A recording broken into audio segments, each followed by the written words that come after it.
Od 29. oktobra do 4. novembra na Velikoj terasi na Paliću organizovaće se prvi veliki međunarodni otvoreni memorijalni šahovski turnir Dr. Boriša Karadžić.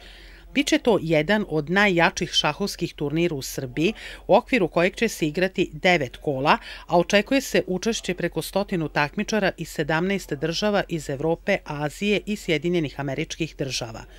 Pošto je to takmičenje otvorenog tipa, na njemu mogu da učestvuju svi ljubitelji ove drevne igre, bez ikakvih ograničenja, samo ako uplate odgovarajuću kotizaciju u iznosu od 2.500 do 3.500 hiljade dinara, što zavisi od njihovog dosadašnjeg rejtinga.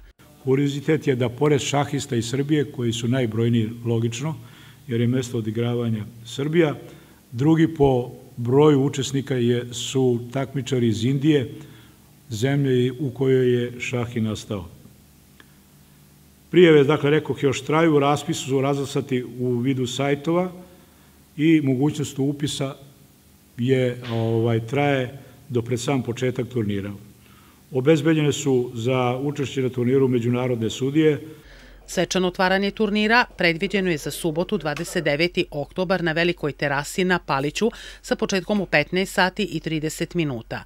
Ostalim danima takmičenje će startovati u 16 časova, dok će se u nedelju 30. oktobra i u sredu 2. novembra, kada su na programu po 2 kola, partije igrati od 10 sati pre podne i od 16 časova posle podne. Svečano zatvaranje turnira predviđeno je za 4. novembar u 15 časova.